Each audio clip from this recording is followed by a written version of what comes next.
Depuis 2000, la maison de parents en Bourgogne héberge en premier lieu les familles de patients hospitalisés, principalement au CHU et au CGFL. Même si les familles d'enfants représentent 50% des résidents, celles-ci accueillent également les proches d'adultes hospitalisés.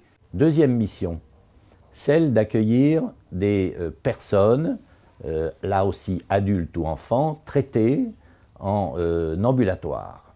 Et nous nous inscrivons dans ce cadre-là dans le schéma de parcours de soins nouveau qui privilégie le traitement ambulatoire. Et nous accueillons ces personnes qui souvent viennent de loin en raison de la spécificité des établissements tels que le CHU et le centre Georges-François Leclerc. Nous les accueillons pour leur permettre soit avant l'hospitalisation de pouvoir passer une nuit de tranquillité et ne pas être en difficulté le lendemain matin pour leur venue sur Dijon. Parfois elles viennent de 200 ou 250 km.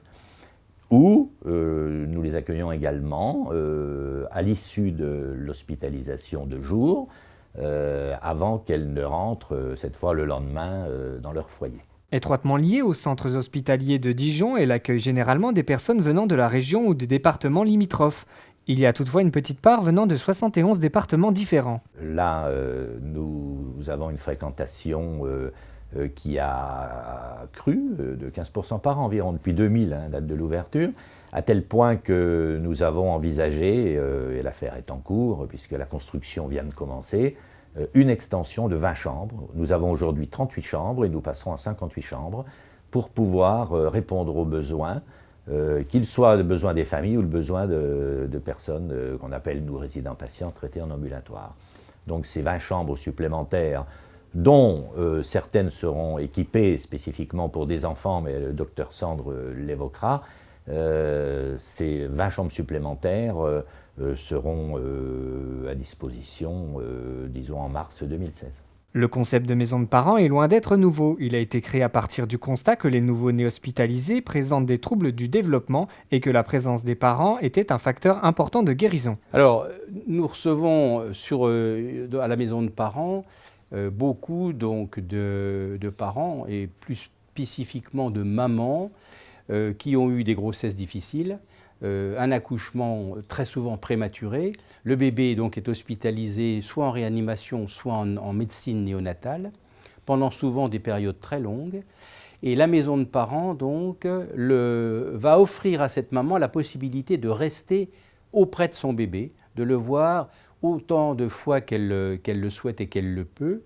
Et cet élément de présence maternelle auprès d'un bébé qui est quand même soumis à des conditions d'hospitalisation très, très difficiles pour être bien à l'aise dans son corps, et également être bien à l'aise dans sa tête, la présence de la mère est un facteur tout à fait déterminant dans l'évolution future.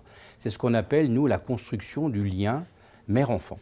Bien moins onéreux qu'une nuit d'hôpital, les tarifs appliqués bénéficient d'une convention avec les organismes de la sécurité sociale. Ceux-ci sont dégressifs en fonction du niveau d'imposition et remboursables par certaines mutuelles. Cette structure d'accueil maison de parents n'est pas qu'une structure d'accueil, on va dire, humaniste ou charitable. C'est bien au-delà.